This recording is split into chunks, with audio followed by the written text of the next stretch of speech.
Labą dieną, aš esu nacionalinės mokėjimo agentūros atstovė Ilma Grigaliūnaitė ir šiandien susitinkame su jumis laidoje naujų formatu. Kviečiame jūs į pokalbį ir diskusiją. Labai tikimės, kad kai komunikuosime tokiu būdu, mes aiškiau ir paprasčiau jums iškalbėsime klausimus susijusius su paramos administravimu. O tam, kad diskusija būtų tikra diskusija, mes kviesimės į laidą svečius. Šiandien mūsų laidos tema yra plačiai aptarta, labai ilgai derinta, visai neseniai dar kartą patobulinta žemės ūkio technikos ir įrangos parametrų našumo nustatymo metodika. Mes pakalbėsime apie šios metodikos naudą, aktualumą, taip pat praktinį naudojimą, galbūt išskirsime trūkumus, išsiaiškinsime, kaip tos trūkumus galima būtų ištaisyti. Na, o pakalbėti apie tai ir patstovauti ūkininkų poziciją mes pakvietėme tikėtiną aktyvų šios metodikos naudotoją, daugeliu Lietuvos ūkininkų puikiai žinoma, Lietuvos ūkininkų sąjungos vicepirmininką Gedą Špakauską. Labą dieną. Labą dieną. Na, o paoponuoti ir paatstovauti agentūrą pakvietėme NMA atstovę, kaimo plėtros ir paramos regionams departamento vyresnėje patarėją, kuri daug prisidėjo prie šios metodikos tobulinimo ir pakeitimų tvirtinimo, Jūratė Sargautienė. Labą dieną. Labą dieną. Taigi metodika vertinama labai įvairiai, vieni ūkininkai jie labai džiaugiasi, kiti ūkininkai randa joje daug netobulumų ir aš noriu, Gedai, iš karto jūsų paklausti, ar tikrai ta metodika yra toksai siaubas ir baubas, kaip mes matom, kad ūkininkai ją įsivaizduoja? Žinot, ūkininkai dažniausiai siaubą mato pokyčiuose ir dažnai būna pasikeitusios taisyklės, pasikeitę tam tikri reikalavimai ir ūkininkam visos tos naujovės dažniausiai ir sukelia tą baubą. Bet mes kaip priprantam prie tų naujovių, kai pamatom, kad tos naujovės kaip ir veikia, galima su joms susidraugauti, tada žymiai paprasčiau ir priimti būtent kaip pavyzdys naują metodiką kažkokią, nes anksčiau ir nebūnant tos metodikos, kada ūkininkai turėdavo pirkti tam tikrą žemės ūkio techniką, irgi susidurdavo su biurokratiniam, sakykime, įvairiausiam kliuviniais, kad pasirinkti, ką ūkininkas nori pirkti, ką reikėdavo pateikti ir panašiai. Tai vis dėlto, sakykime, mes kaip ūkininkai labai norėjom tos mažesnės biurokratinės naštos. Tai metodika tikriausiai buvo vienas iš tų būdų, kaip tą biurokratinę naštą sumažinti ir pagreitinti visus procesus. Tai iš principo gal reikia dar tiesiog laiko, reikia patobulinimo ir ta metodika ilgainiui, sakykime, įgaus tą tikrą kūną, kurį ūkininkai tikrai noriai naudosis ir ateityje vertins kaip tikrai teigiamą pokytį. Teigiamą pokytį. Jūratė, o iš jūsų pusės, kaip kūrėjo, kokią naudą, kokiu tikslu jūs kūrėte šitą metodiką? Taip, tai labai teisingai Gedas daug ką pasakė. Metodikos, aišku, poreikis iškilo prieš jau keletą metų. Mes tikrai ir vertinant susidurdavom su tam tikrais iššūkiais, nes reikia įvertinti, ar ta investicija atitinka ūkio dydį, ar ne per didelė, ar ne per maža. Tai to tikslaus skaičiavimo vieningos praktikos nebuvo, todėl ir buvo kreiptas į Vytauto didžiojo universiteto atstovus, kad mums padėtų ją parengti. Ir tų pačių tikslų, kaip jau minėjo, ir siekti ir to vienodumo, ir kad mažiau reikėtų teikti papildomų paaiškinimų ir skaičiavimų ūkininkui, pagreitėtų ir vertinimo greitis, ir paklausimų gal kai kuriais atvejais sumažėtų. Ir taip tą naudą mes šiai dienai matome, nes iš visų mūsų atliktų skaičiavimų ir analizių, tai 95% projektų yra patenkinti, tai yra pritariam jų norimai įsigyti investicijai. Tai aišku, ir ūkininkas dar tikriausiai mato, kaip čia nauda dar galėtų būti ir ta, kad jis jau teikiant paraišką, prognozuojant ir planuojant savo investicijas, jau žino, kokiais kriterijais agentūra vertins, kuo remsis, ko prašys, jau iškart mato, ar investicija bus atitinkanti ar didesnė, gali pasiruošti iš anksto skaičiavimus papildomus, jeigu mato nukrypimus nuo tam tikrų rekomendacijų. Tai Skamba gerai ir tikrai optimistiškai, panašu, kad naudos tikrai yra. Tada, o panagrinėkime pačią metodiką, kokie ten yra parametrai ir ar jie atliepia ūkininko poreikius. Ten yra skaičiavimai ir lentelės, kaip ten viskas yra. Taip, tai metodika parengta, turi 3 lenteles. Ji parengta, kad kuo mažiau reikėtų įvesti parametrų, kad jinai nebūtų sudėtinga ne tiek mūsų vertintojam, tiek išoriai, kas naudosis tą lentelę. Nes visų individualių turbūt kriterijų, išsidėstymo laukų, konfiguracijų, atstumo nuo ūkio, kiekio laukų ir daug, to turbūt neprašysi, nes metodika tikriausiai išsiplėstų į labai plačias lenteles ir didelės ir vėl grįžtumėm prie to sudėtingo proceso. Tai šiai dienai yra taikomi pagrindiniai parametrai: ūkio dydis, plotas žemės, atitinkamai pagal technologiją, galbūt ariamas plotas, galbūt pievos, gyvulių skaičius taip pat yra vertinamas ir technikos dydis. Ar užtenka šių parametrų? Kaip jums atrodo, jie atliepia ūkininko poreikius ar dar reikės tobulinti? Tai tikriausiai bet kokią metodiką galima tobulinti kiekvienais metais. Pirmiausia, kad ir pats ūkininkavimas kinta, pati technika kinta, jinai atsinaujina, atsiranda įvairiausių naujovių. Tikriausiai pats ir ūkininko paveikslas kinta, nes ūkininkas nori kuo daugiau našumo. Anksčiau gal norėdavo, sakykime, apskritai naujovių, o dabar ūkininkai eina tai našesnį, nes vis dėlto darbo kaina tikrai didėja, būtent samdyti naujų darbuotojus tikrai yra labai brangu ir kartais ūkininkai tiesiog jau nori našesnės technikos. Bet kol kas metodikoje tikrai yra labai daug parametrų, sakykime, ne parametrų, bet tiesiog nemažai aprašyta įvairiausių situacijų, koks ūkis, į kokią gali techniką investuoti, kaip jis atitiks pagal parametrus ar netitiks parametrus. Bet žinoma, ta metodika yra dar kur patobulinti. Tikrai aprašyti kiekvieną situaciją ūkininko yra labai labai sudėtinga. Todėl nuolat reikėtų, sakykime, stebėti, kaip kinta pats ūkininkavimas, kaip kinta technika ir bandyti tą metodiką tobulinti.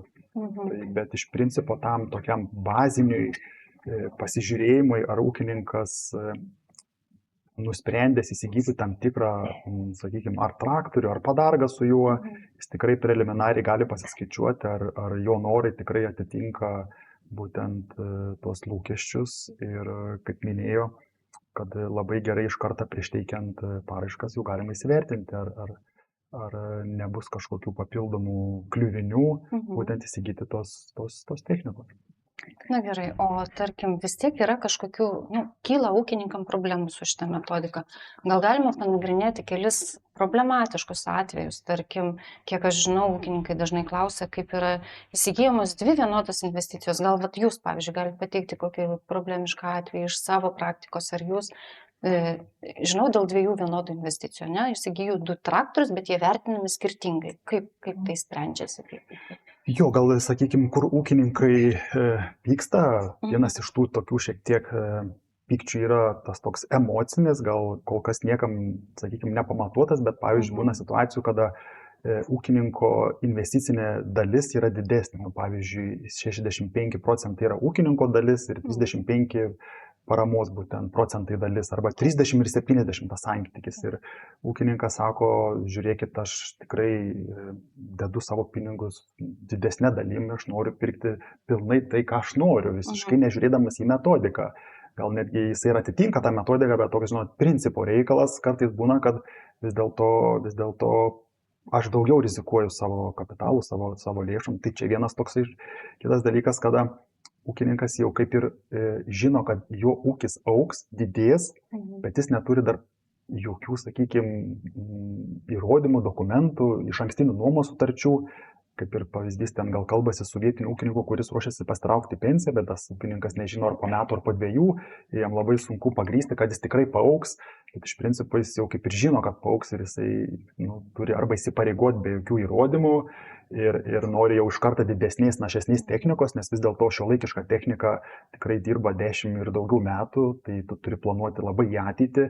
ir kokia ta ateitis bus, irgi nežinoma. Tai čia tiek truputėlį, sakykime, ūkininkai pyksta, kad jie bando žiūrėti į ateitį.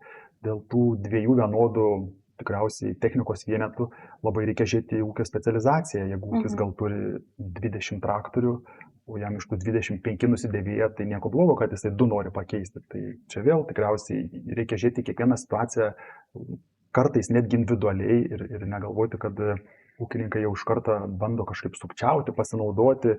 Aš manau, tikrai kiekvieną atvejį galima individualiai vertinus pasakyti, ar čia tikrai realūs ūkininko norai, ar čia šiek tiek bandoma, sakykime, piknaudžiauti, sakykime, tą galimą investiciją ar paramą. Tai ir daugiau tų atvejų tokių yra, kaip minėjau, gal ūkininkas, sakykime, kad ir nedidelis ūkis, bet jisai turi papildomų pajamų, sakykime, iš samdomo darbo ir jisai gal gali daugiau investuoti šiek tiek našesnę techniką tam, kad jisai galėtų savaitgalį greičiau apsidirbti tuos laukus, neturėdamas samdomų darbuotojų.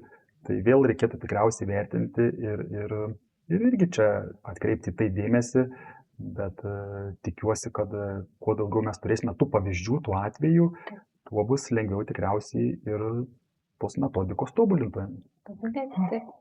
Taip, tai jūs palėtėt tokius gerus kelis aspektus. Dažnai vienodas technikas ir ūkininkai lygina kaip su kaimyno. Va, jam leidot įsigyti didesnį traktorių, o kodėl man neleidžiat. Tai mūsų ne tik metodika, bet ir pats vertinimo principas yra toks, kad mes vertinam projekto turinį, individualų projekto turinį. Ir galbūt vienas ūkis numatęs padidėjimą, kitas turi tik menamą padidėjimą, negali įrodyti ir automatiškai keičiasi traktoriaus dydis kiekvienam ūkiui. Taip, dar paminėjom ir tas darbo valandas. Metodikoje yra įrašytos 8 darbo valandos, tai ir metodika parengta tokiam tradiciniam ūkininkui, kuris ūkininkauja. Ir tikriausiai tas, kuris turi šalia papildomą darbą, jam nepritaikysim tos metodikos 100%. Taip pat ir dar prieš tai irgi kalbėjom apie tuos parametrus, yra laiko panaudojimo koeficientas. Toks irgi yra svarbus rodiklis. Pagal kiekvieną įrangą sudėliotas, kaip pavyzdžiui, purkštuvai, barstytuvai, jau efektyvumas tik 50%. Gali visą dieną sakyti, kad purškiu, bet pusę dienos užtrukti reguliuojant, keičiant, užpildant. Tai tas yra įtraukta ir kaip čia išminusuota iš ūkininko darbo. Taip pat mes jo šnekėjom ir apie efektyvumą, turbūt atsiperkamumą ir pačio ūkininko. Kada jis investuoja savo daugiau lėšų, turbūt įvertina kiekvienas, kiek jis gali jų daugiau investuoti.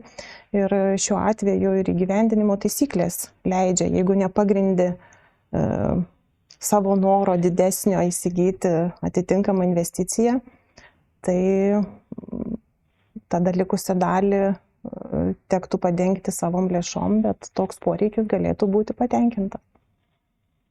O kaip, tarkim, šitą supratome, o kaip, tarkim, tokiais atvejais, kai ūkininkas įsigyja tik padargus, kokia yra nama praktika ir ar tokia praktika yra teisinga ūkininko atžvilgiu?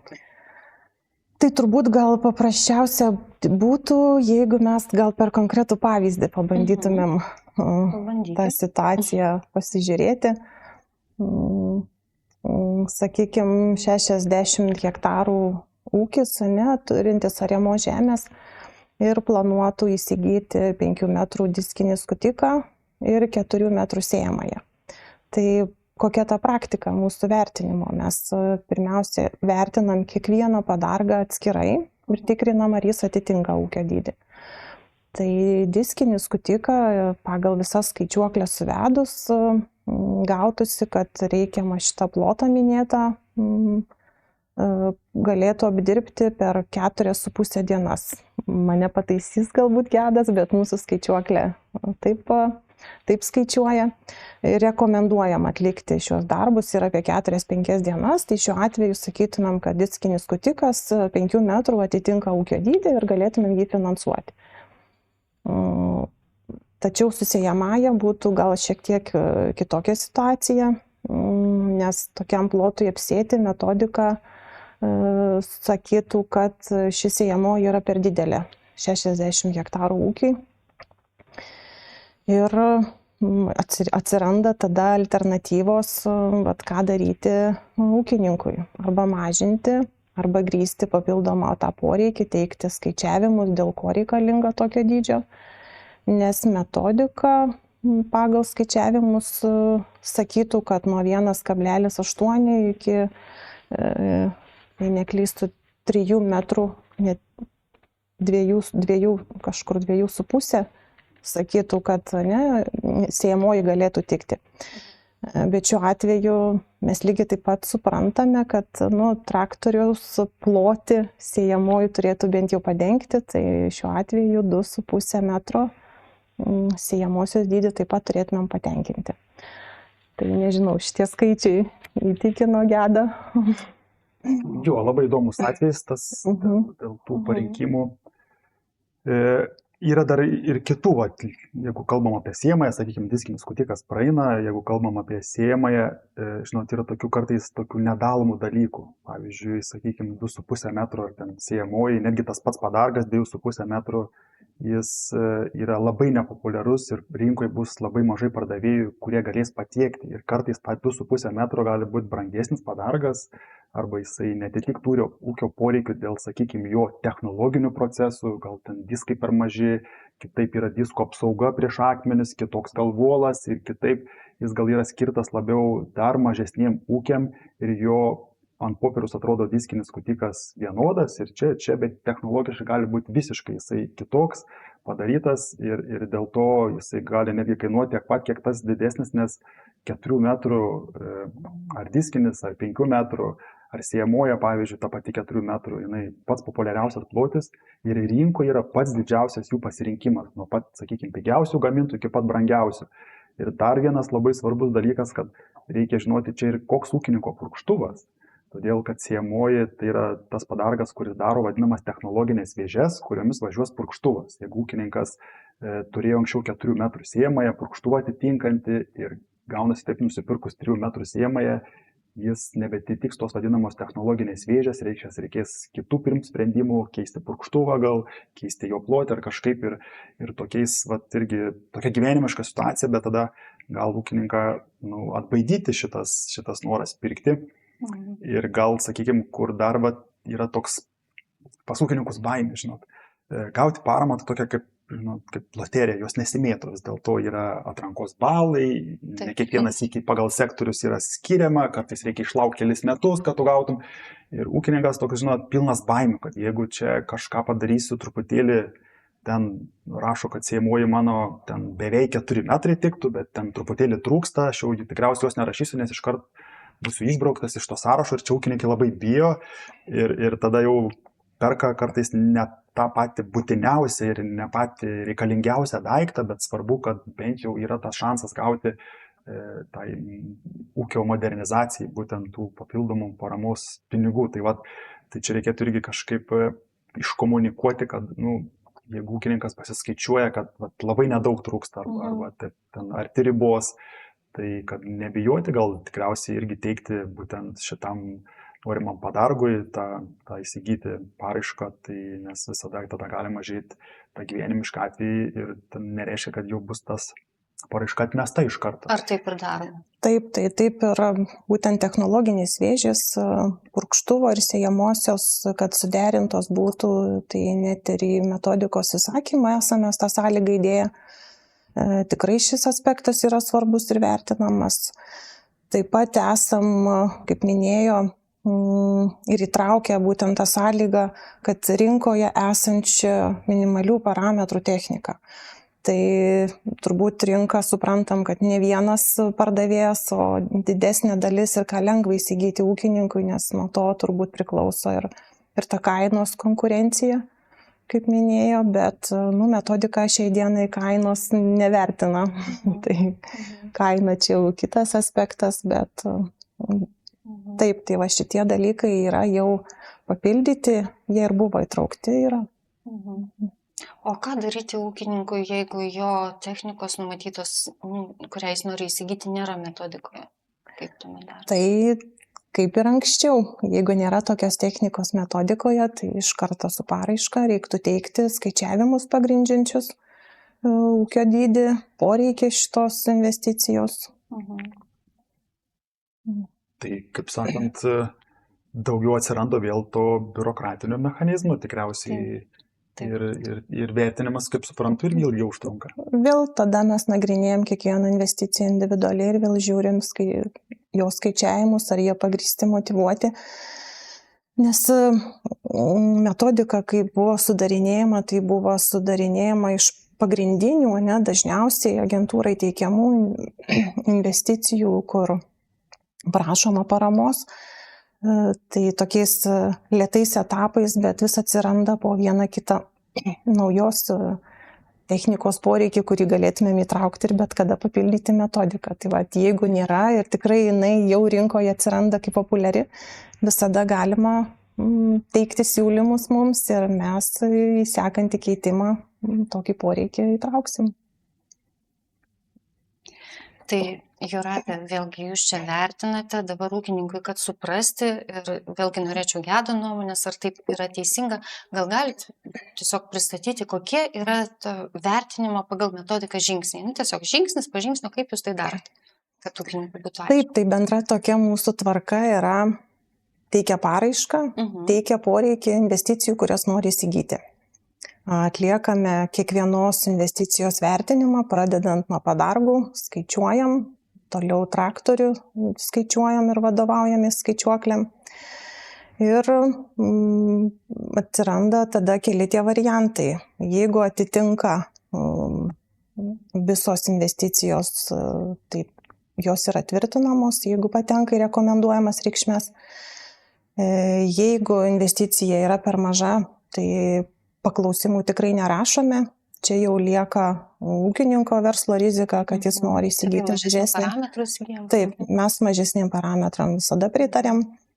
Jeigu yra per dideli parametrai, netelpa į tas rekomenduojamas reikšmes, tai prašome papildomo pagrindimo. Ir po pagrindimo atsiranda taip pat irgi du variantai. Arba pritarėm po pagrindimo viso dydžio investicijai, arba atitinkamai skiriam paramą pagal tą parametrą, kuris yra pagrįstas, o likusią sumą įsigyti, finansuoti turėtų pats pareiškėjas. Taip pat yra dar galimybė pareiškėjui po mūsų paklausimo pateikti mažesnių parametrų investiciją. Ar tinkama tokia, sako ūkininkui, dar jinai tobulintina?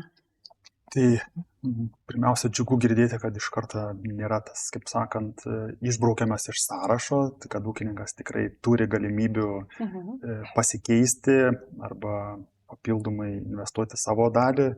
Jeigu tikrai netitinka, gal tik tai klausimas, o kas būtų, jeigu ūkininkas tvirtai įsitikinęs, jog jis atitinka, ar jisai gali, sakykime, bandyti dar įrodyti ar pagrįsti, kad vis dėlto jam reikia būtent tokio, o ne kitokio daikto. Ten kartais būna gal situacijų, kada, žinot, labai aiškiai ten koks traktorius, tai ten nėra per daug kas spręsti, bet jeigu gal kažkoks specifinis padargas, kaip pavyzdys, kuris gal naudojamas kokiam ekologiniam ūkyje ir turi, yra tik tai rinkoje būtent toks plotis ir būtent atliekantis tokią funkciją, ten, sakykime, papildomai kokiai piktžolių kontroliai. Tai gal ar tada irgi gal norėčiau paklausti, ar įmanoma tada kažkaip teikti dar paaiškinimą, kad tai yra papildomai unikalus kažkoks tai padargas, kuriam vis dėlto norima būtent įsigyti tik tai tokį daiktą. Taip, tai kiekvienas paaiškinimas, ar tai technologija, ar tai kažkokia specifika, ar kažkokie kiti agrotechniniai reikalavimai, kuriuos padengia šita specifinė investicija tai ir būtų vienas iš tų papildomų pagrindimų, kuriuos teikti agentūrai. Kaip pavyzdys papildysiu, bet irgi dar konkreti netgi situacija buvo, kada mažesni ūkiai norėjo išmaniųjų barstytuvų, bet išmaniai barstytuvai yra tik tai nuo didesnės talpos ir toks tarsi skatinam tą išmanų ūkininkavimą, iš kitos pusės ribojam per parametrus, bet man rodos, kiek žinau, lyg tai įsiklausė, ar ne, nepamenu ir pastabas, nes kaip pavyzdys, sakykime, 2 tonų barstytuvas, jisai neturi išmaniųjų, o tik tai nuo didesnio, sakykime. Tai va, čia irgi, sakykime, toks labai specifinis, kuris kartais tas parametrai mažesni neturi išmaniosios tos dalies. Tai va, čia irgi kartais iš ūkininkų girdim tokių atsiliepimų. Aišku, čia gal toks individuali situacija reiktų pasižiūrėti, bet trąšų barstytuvam dabar yra taikoma iki 70 hektarų, tai paprastuoju būdu 1500 litrų mes pritarėm barstytuvą, didesnėm jau taikom tą skaičiuoklę ir metodiką. Tai va įdomu, koks jūsų minimo atveju būtų ūkio dydis, koks gautųsi tas barstytuvas šiuo atveju ir galbūt jis ir patektų, kad galėtumėt su tą išmaniąją technologiją turėti. Gal, kaip ir sakiau, gal reikėtų apibendrinti, kad ta idėja tokia, kad kai kurie padargai ar technika jau įgyja tų, sakykime,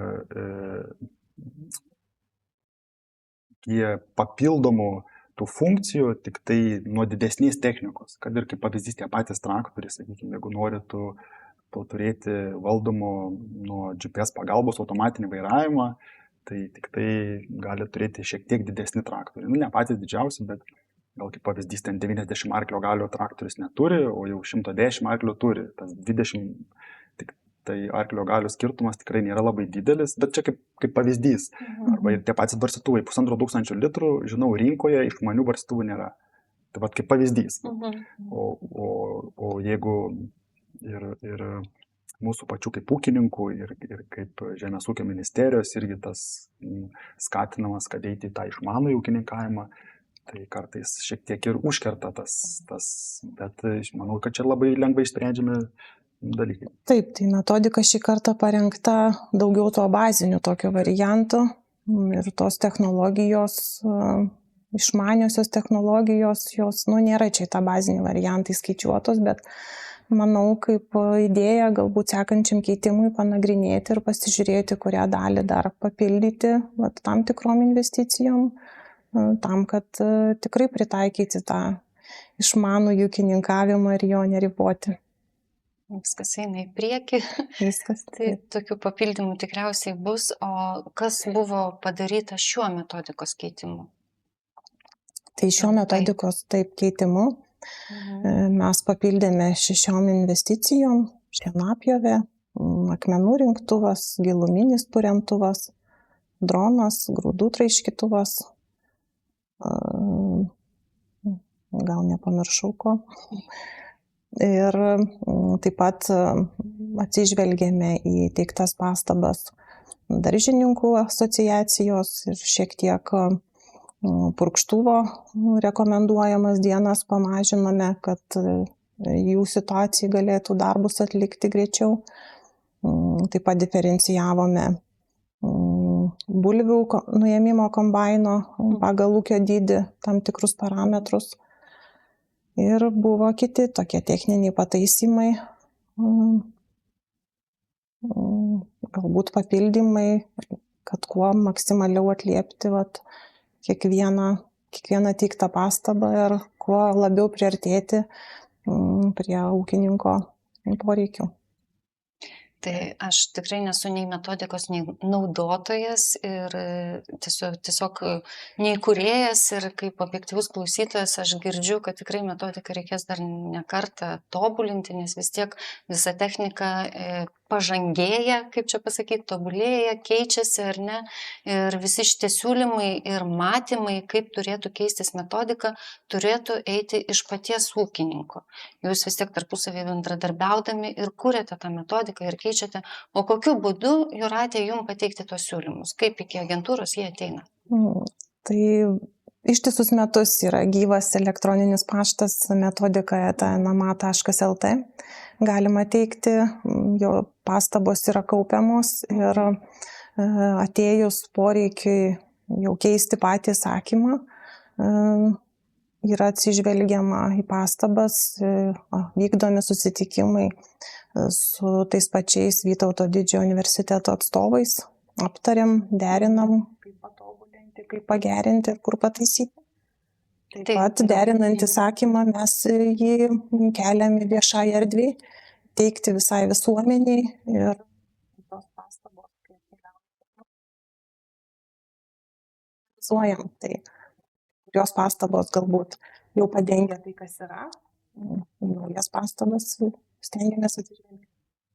Tai iš tikrųjų mes kaip asociacijos, kaip Lietuvos ūkininkų sąjunga iš tikrųjų džiaugiamės, kad ta metodika nėra kažkur už uždarų durų diskutuojama, kad nėra tiesiog sprendžiama be mūsų ūkininkų. Labai svarbu, kad mes kaip socialiniai partneriai esame įtraukti ir matom, kad ta metodika eina tobulyn ir jinai tikrai po truputį vis labiau ir labiau artės link to gyvo, sakykime, kūno, kaip atrodo tas iš tikrųjų ūkininkas, ką jis perka, kokią tą techniką pasirenka ir mes džiaugiamės, kad tos diskusijos vyksta, nes tai svarbu, tik diskusijų metu galima patobulinti, kad visos pusės būtų patenkintos. Tai geriausia elektroninių paštų metodika @nma.lt. Labai paprastai atsiminti, ar ne? Tai Gedai, čia ir jums užduotis galbūt priminti paprasčiausiai savo atstovaujamam ūkininkam, kad jie tikrai bendradarbiautų su mumis, kad labai laukiamos jų pastabos, kad visą laiką atsižvelgiame ir kreiptis tiesiai į Jūratę elektroniniu paštu. Jūratė jau susimoja, nuneša siūlymus ir ilgainiui taip ta metodika bus keičiama ir tobulinama, kad atitiktų mūsų lūkesčius. Taigi, prieinu išvados, kad svarbiausia yra bendradarbiauti, kad be ūkininkų mes negalime patys eiti pirmin. Tai to ir linkiu iš tikrųjų ir labai noriu padėkoti už diskusijas, noriu ir mums patiems tarpusavėje daugiau diskutuoti, kad prieitume tų laukiamų, kaip čia atitiktume ūkininkų lūkesčių. Tai labai dėkoju jums šitą diskusiją, labai ačiū Gedai, kad atėjote pas mus, aš taip toliau atvažiavote. Ačiū ir jums, Jūratė, kad ištrūkote iš savo darbų. Na, o aš tikrai dar ne kartą su jumis susitiksiu kitose mūsų tokio pobūdžio laidose.